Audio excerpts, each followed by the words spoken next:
Tapi aku dah tahu juga, adakah ada objektif yang kau nak sampaikan sebenarnya dalam satu dia macam, yalah kau nak datang, nak share, tapi kau rasa apa yang perlu kau share? Okay, so sekarang jom kita belajar ataupun kita dengar pasal kau punya pengajian pasal Syiah ni. Ini memang banyak soalan sebenarnya. Pasti kat luar pun macam banyak soalan-soalan. Okay, kalau macam Ahli Sunnah wal Jamaah, kita ada kita punya mazhab, kan? Mazhab Imam Syafi'i, Hanbali, Hanafi dan sebagainya.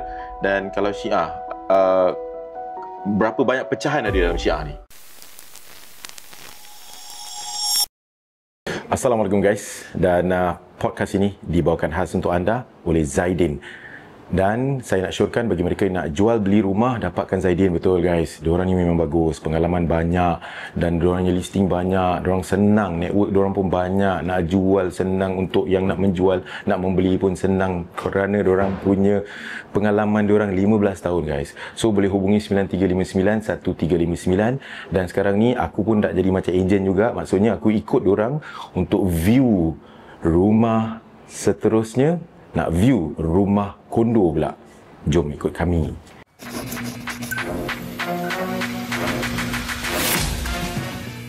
Alhamdulillahidhil jalali wa syari'il harami wal halali, thumma salatullah ma'asalami ala nabi'il mustafa tihami. Kita bertemu sekali lagi dalam satu rancangan, iaitu Our Next Guest. Dan pada hari ini saya agak seram-seram untuk kita producekan episod kali ini. Kenapa seram-seram ni? Sebab kita punya guest seperti mana yang memang aku nak buat lah, iaitu kita mengundang guest-guest kita yang mempunyai ideologi yang pelbagai. Jadi seram-seramnya takut disalahertikan niat kita sebagai production Satu Din ni. Niat bukan untuk kita mempromosikan ke apa ke, tetapi untuk kita belajar antara satu sama lain, mengenal antara satu sama lain dan bersikap toleransi antara satu sama lain. Hidup di sinilah, di Singapura, sudah tentunya kita mempromosikan interfaith ataupun kepelbagaian dalam segi ideologi ataupun agama, supaya kita dapat hidup harmoni dan sejahtera. Okey, aku dah sampaikan disclaimer aku. Baik, kita sekarang ni kita bersama dengan straightforward lah. Kita bersama dengan Ahmad. Apa khabar Ahmad? Alhamdulillah. Nama saya pun Ahmad sebenarnya. Kan? Betul. Kira kau tahu nama aku. Okey, baik. Terima kasih kerana bersama kami dan sudi DM kami dan beritahu niat macam, okey, pertama kali sebelum kita nak start ni, kenapa kau DM aku dan kenapa kau rasa macam aku nak share pasal ideologi aku, iaitu Syiah. Okay, so Bismillahirrahmanirrahim. Jadi sebenarnya sebelum ni tengok, I was watching Satu Din lah. Terima kasih. Ya Allah, memang fan dari awal lagi. Daripada before Satu Din? Dari before Satu Din lagi. Okay, let's go. Dengar juga? Dengar. Terima kasih. So, okay, so after that I was listening to your guest daripada Syukran.com. Syukran.com, yes. Okay. Ustaz Syahib dengan Hidayat. So they were talking about, dorang bincang, I think you bincang dengan mereka tentang mazhab, jalan yang lain, kepelbagaian. So when I heard that, I was like, maybe Din would want to talk about something like this, kepelbagaian. You mentioned kepelbagaian, so I thought, why not DM and we see what happens from there lah. Not to worry, aku pun ada je member Syiah dekat Johor kan, dan negeri lain lah. Kita dah tahulah. Dan tapi aku dah tahu juga, adakah ada objektif yang kau nak sampaikan sebenarnya dalam satu dia macam, yalah kau nak datang, nak share, tapi kau rasa apa yang perlu kau share untuk penonton-penonton Singapura dan juga Malaysia, and some say in Indonesia. Okay. Aku rasa ada niat tersendiri ya? I think kalau niat tersendiri tu, it's not really, it's something very general lah. Maksudnya mungkin supaya orang dengar, Singapura ni ada maksudnya Syiah dan that kita hidup majmuk, together, harmony, tak ada masalah. In fact, the existence of Shiism di Singapura, mungkin in our discussion kalau ada salah fahaman yang mungkin orang luar ada sebut-sebutkan salah faham, mungkin maybe from there we can terangkan sedikit apa sebenarnya, apa benda cerita tu. sebenarnya. Baik, aku rasa aku nak tarik balik throwback sikit boleh Boleh. Throwback sikit. So Ahmad, kau seorang bukan maksudnya engkau ikut Syiah ni bukan daripada member ke ataupun dengar-dengar terus ni, tapi engkau belajar sendiri tentang Syiism ni kan, di universiti di Iran. Correct. Okay. Jadi I did so lepas national service Kau ambil ni semua? Selepas national service? So after national service, so I went to a normal secular school, normal secondary school, and then ambil diploma Ngee Ann Poly engineering. And then after that pergi national service, SCDF. Okay. So after SCDF, Melayu mesti SCDF tak tanya je. Tapi mungkin tak juga. Tapi kita 4 beradik semua SCDF. Mungkin sebab gitu sebab bapa ustaz. So because bapa ustaz, kita 4 beradik semua SCDF. Okay. So the last adik is now serving lah SCDF. SCDF juga? SCDF. Okay, so after SCDF I went to Iran to do my religious studies di University Al-Mustafa. Jadi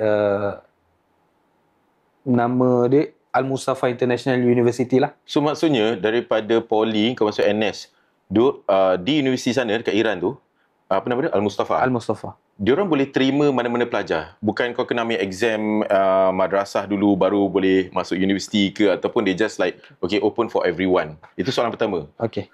So dia ada the requirements. Okay, antaranya you must have macam a college punya graduate, something like diploma, A level. At least kena ada so diploma. At least kena ada. Pasal they don't just want to take anyone. Pasal macam the stigma of how orang pergi belajar agama, pasal they cannot make it in other subjects, so belajar agama. So they don't want that. So they want to accept students yang really boleh belajar. Right.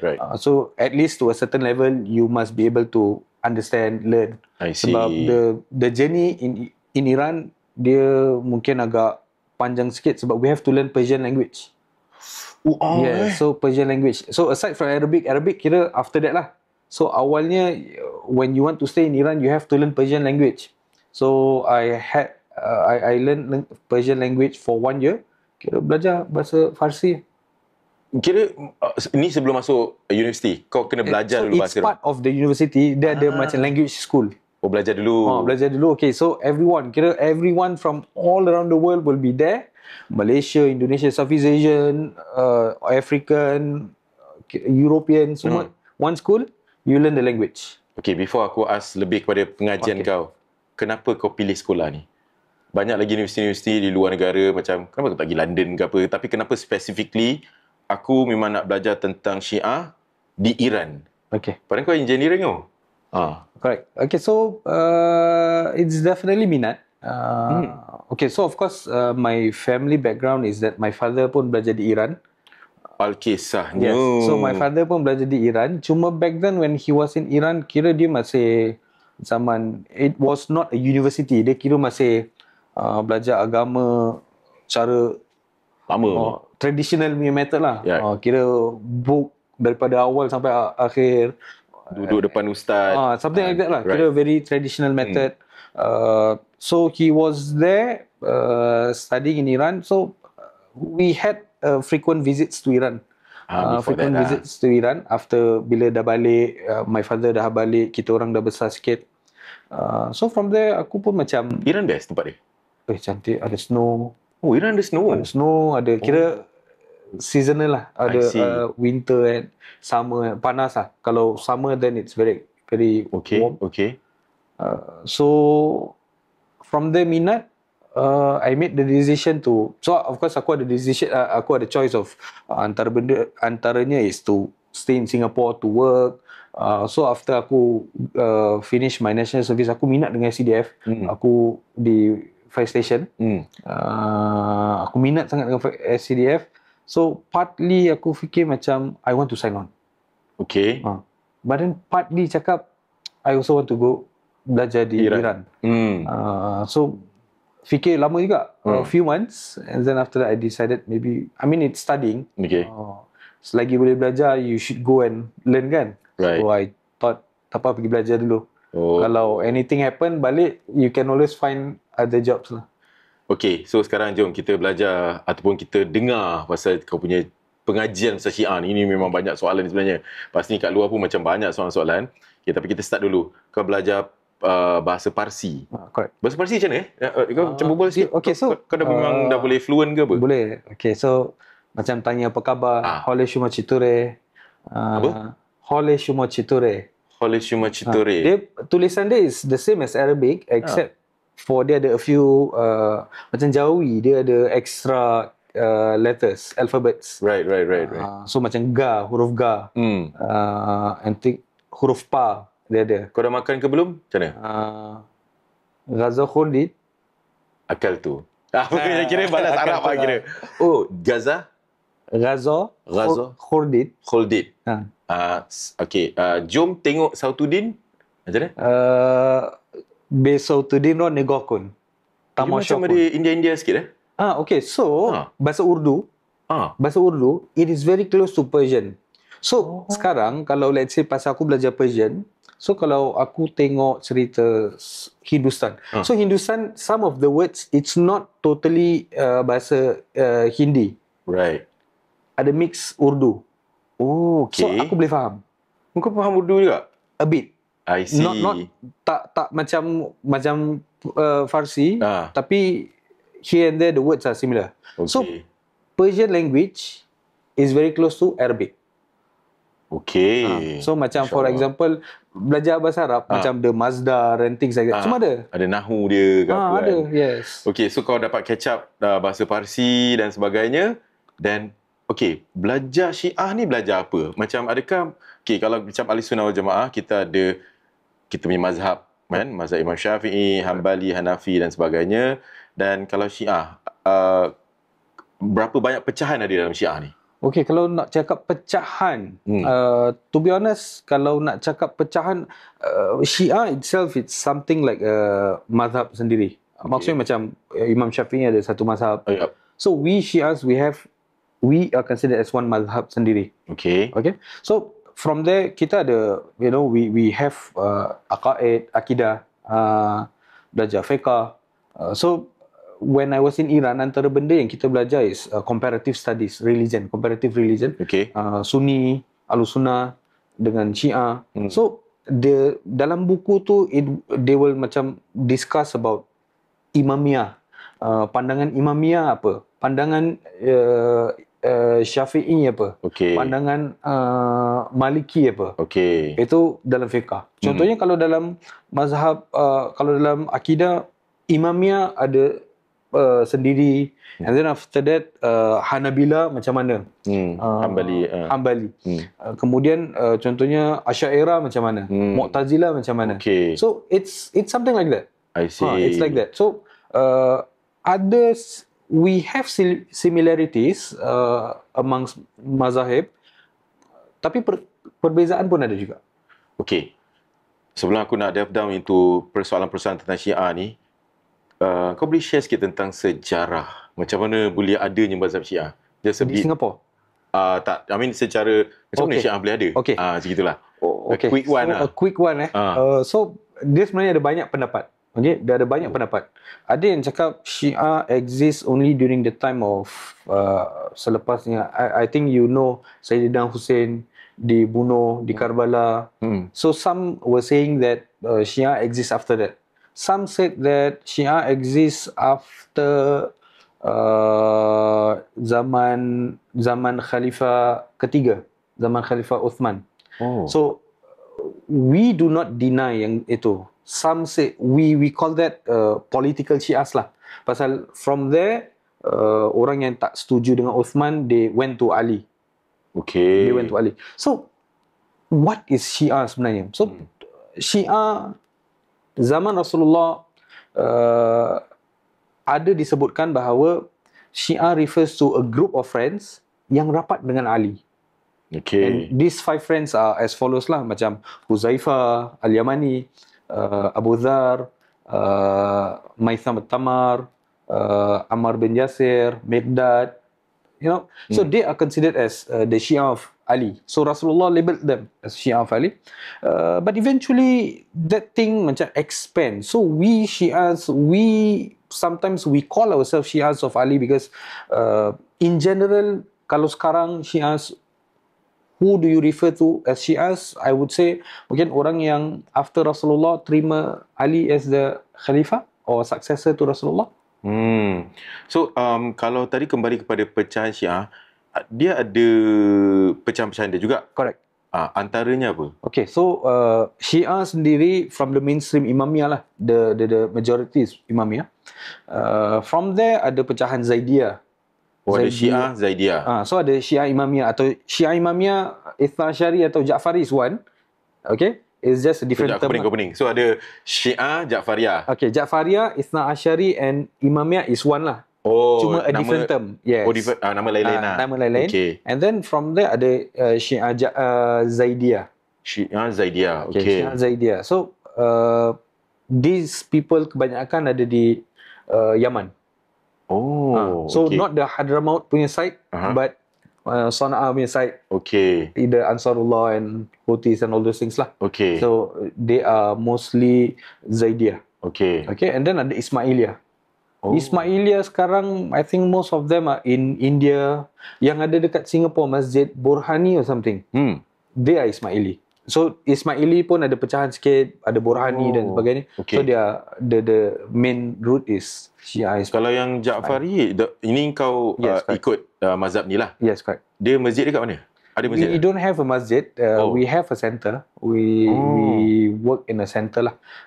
So under organisation. I see. So running like a masjid. Right. Tapi it's not a masjid. Okay, bagaimana kehidupan belajar di Iran waktu tu? Masa tu umur kau berapa? Okay, so after national service, umur aku was about 23, 24. Okay. 24. Jadi kau belajar kat sana for how many years? 8 years. Hui. Pola weh. 8 years. So 8 years, aku duduk sana 8 years. So lama lah, agak lama lah. So kita tak balik-balik lah. Ni all the way. Tak, ada balik. Okay, so the first 2 years tak balik, and then after that subsequently balik kahwin, and then balik a few times, balik time COVID aku balik. Right. So there were a lot of things yang sebenarnya aku rasa I went through a lot lah during that period. Yes. I went through a lot maknanya apa? Okay, so macam technology wise, I went through from a 3G. Maksudnya aku pergi situ, Iran masih tempat kawasan Qom tu, it's a traditional place. It's a pasal tempat agama. Memang it's a sort of a holy place lah. Tahun berapa tu 2014. So in 2014 masih 3G. So in terms of technology, that part of Iran memang pasal dia tempat memang orang belajar agama.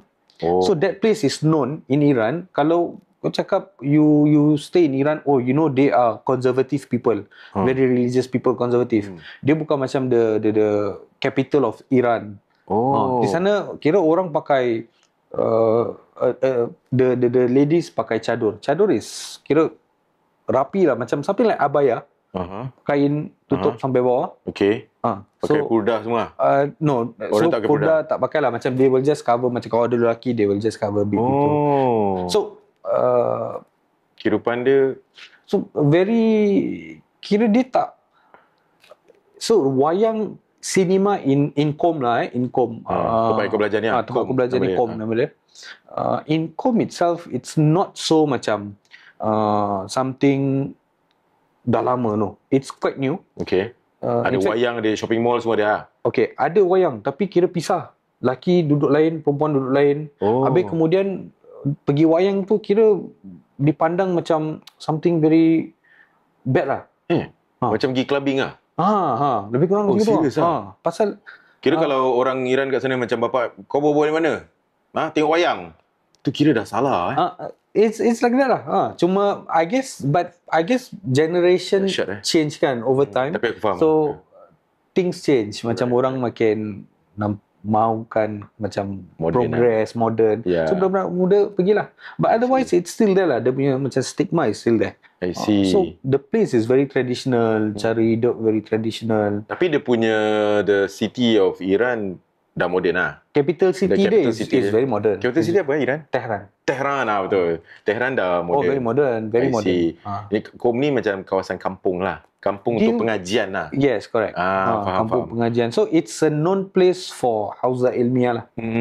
Kira madrasah lah. Kalau naik bas macam mana? Kalau naik bas, naik taksi macam perempuan belakang, perempuan depan, lelaki belakang ke? Diorang ada gitu? Bas ada.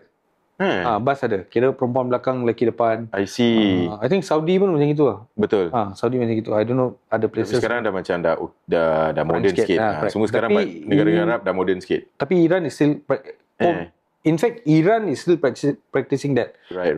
Kalau taksi, dia ada taksi, they call it taksi sawari. Sawari tu dia kira macam share taksi lah. So macam Grab this lah. Grab share. Kira dia punya taksi ada route tau. Macam from one end to another end. Aku dari that one end aku nak pergi the other end. So one taxi boleh ambil 4. So kau lambai je nanti taxi yang ada stop. Kau share taxi lah dengan orang dalam tu, kau bayar macam let's say 2,000 toman lah. I see. So kadang-kadang the problem is kadang-kadang macam yang di belakang duduk 3 orang seat, 2 perempuan, habis kau seorang lelaki, kau tahan. Kalau orang yang macam memang belajar agama, dia kata tak apa, jalan nanti aku tunggu taxi. Yalah. Kalau macam yang modern-modern sikit, dia duduk je dia. Tapi lepas tu macam sempit-sempit lah, yang perempuan ke tepian dia. Jaga halal gap lah. Yang lelaki tengok sini dia tak bergerak lah. Macam gitu. Do you like living in Iran for that 8 years? The simplicity, yes. Aku rasa it's a very simple life. It's not as hectic as Singapore. Okay. It's not as stressful as Singapore. Everything is very simple. Kehidupan simple. In fact, aku tak ada wifi pun di sana. Aku pakai handphone. So kalau komputer buat kerja and all, aku pakai hotspot handphone. Wow. Okay. So it's just that handphone pakai top up and things like that lah. Right. So it's a very simple life. So anak aku besar sana. My first son. Kau kahwin? Kira kau kahwin, kau bawa bini kat sana? Okay, so the first 2 years. Okay. So the first 2 years aku di Iran, and then aku balik, aku kahwin. Then I brought my wife along. Wife kau pun Syiah juga? Okay, so my wife was a Sunni. Okay, sekejap. Cerita ni bagus. Kita nak bercerita lagi. Di episod yang kedua, korang kena dengar di part 2 nanti, Ahmad, kehidupan dia waktu berkahwin. Isteri dia bukan Syiah. Macam mana tu? Macam mana cerita dia? Jangan ke mana-mana. Dia nak 1.35. Assalamualaikum. Waalaikumsalam. Wah, ni rumah apa ini? Ini apa punya rumah ini? Ni rumah lain daripada lain. Lain. Ini kira kondo Kondo. Yes. Kondo di... Apa nama tempat ni? Apa kondo apa ni? Inflora. Inflora. Ni berapa beda ni? Berapa beda? 3 bedroom. 3 bedroom 1033 square feet. Okay, bagi mereka yang first time tengok kondo ni kan, so 3 bedder tu kira memang 3 bedroom lah. Jadi anak kau kalau 2 sui lah. Wah. Ni Cina ke Melayu punya rumah ke apa? This is owner Cina. Orang Cina. So previously they actually rented out this house lah. Wah. Selalunya kondo, kalau kat Singapore kondo, diorang ada dah memang siap dengan aircon semua kan, kalau kita beli kat luar. Alright. So cuma owner ni pasal dia dulu dia own stay. So sebab tu dia buat L-box, cove lighting. And if you notice kan, mostly condo houses just did minor touch up lah. Okay. So you will not spend so much on renovation. Kalau 3 bedder dekat Pasir Ris, sekarang berapa harga? This one is about 1.38 to 1.4. 1.38. Kalau tak cukup lah. Tak apa. Alamak. Cik, kau pun tinggal sana apa? Dia korek wang lecehan ni. Aku haugang. So 1.38. Yes. Dia beli berapa? Dia beli back then I think asking. Dia asking of this house. Asking. Asking is 1.38 lah. 1.38. Sorry, dia beli back then I think is about 900. Yeah. 3 bedder 900. Yes, that time lah. Sekarang tak dapat lagi gitu. That time berapa? Like 2 years ago, 3 years ago? Oh, it's 8 to 9 years ago. Okay. Beza kondo dengan HDB, diorang ada MOP ke apa ke sama Okay, beza dia, kondo ni dia tak ada MOP. Cuma dia ada SSD. Actually beli apa-apa property pun ada seller stamp duty, SSD. Maknanya for the first 3 years kalau kau jual, kau kena bayar seller stamp duty. Sekejap, kalau aku dah beli rumah, Kalau kau dah beli, hari ni kau dah beli, kau dah exercise. besok aku jual. Besok kau jual, kau kena bayar penalty lah sikit. As seller stamp duty. Yeah. The first 3 years ada seller stamp duty. After that kau jual tak ada seller stamp duty. I see. Bila kita beli biasa bayar stamp duty lah. Right. So kalau walaupun dah 3 tahun, dah 4 tahun, 5 tahun, still kena bayar seller stamp duty. Seller stamp duty tu first 3 years saja. Oh, 3 years. First 3 years je. Jadi lepas 3 years tu dah tak payah lagi. Penalty mahal? Dia bukan penalty, dia panggil seller stamp duty. Oh, seller stamp duty mahal? Aku tak ingat breakdown dia. 12.84%. 12% for the first year. Yeah, 8% for the second year. Third year is 4%. Third year is 4%. Yes, of the selling price lah. Kau rasa adakah rumah macam ni bila kau dah tengok, ni berapa besar rumah ni? 1033 square feet. So, rumah aku kecil lah, okay. Aku 3 bilik juga. Kau pun naik 100 plus kan? Aku 900 plus. Okay lah, standard. Compact lah. Time to upgrade. Tak, itu time tu Itu upgrade. itu dia naik 100 plus. Memang zaman time kau beli tu memang sekarang punya layout semua. Even kalau kau tengok yang baru punya, yang sekarang baru new launch, dia punya size makin kecil. Tapi actually size sama, cuma dia dah tak kira macam aircon latch. Ini 1033 macam kita beli kondo. Kondo dulu ada kira aircon latch. Jadi aircon latch tu dalam 3 square meter, 4 square meter dah termasuk dalam. That measurement is termasuk dengan aircon. Yang aku punya ni tak termasuk. Ini termasuk lah 1033 dah termasuk dengan aircon latch dengan termasuk dengan balcony sekali. Macam kondo kau pun termasuk aircon latch. Tapi kalau yang kondo baru-baru ni, harmonization dia panggil. Tahun lepas dah start. Maknanya developer dah tak boleh jual aircon latch lagi. Faham? Jadi bila dia code tu size sama, cuma dia punya square meter become smaller. Soalan yang kurang bijak sikit, tapi aku rasa aku nak tahu juga. Apa cabaran sebagai agent if let's say rumah susah jual? Ada strategi-strategi yang korang perlu buat ataupun apa yang selalu korang buat if let's say? Tapi aku tahu korang memang lincah punya. But if let's say mestilah ada 1-2 biji yang macam macam agak susah. I'm not talking about this house, but other house yang mungkin location tak baik. Agent networking is very important lah during down market. So that's where, I mean, given that we have more than 15 years experience, so that's where macam kita serve our client, kita pun kena ensure we have good rapport dengan agent-agent yang lain kat luar situ lah. So then this is where kita tahu there are agents that specialize atau diorang memang buat daerah sini je, or diorang buat HDB aja, or dia orang serve buyer je. So macam kalau kita ada listing tu, so selalu kita will try to reach out to this kind of agents lah, to co-broke lah.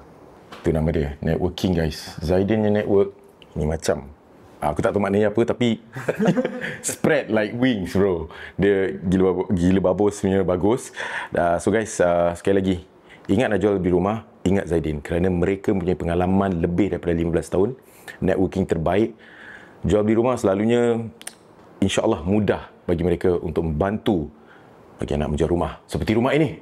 Kalau korang ada kondo, nak jual, nak mungkin anak-anak dah besar, nak downgrade balik ke, atau orang panggil dia resize balik Right size. right size balik, ataupun daripada yang baru kahwin, daripada rumah MOP 5 tahun, nak upgrade rumah korang, dipersilakan hubungi saja mereka 93591359. Semua ada kita tertera di bawah ini. Zaidin, saya nak pergi toilet.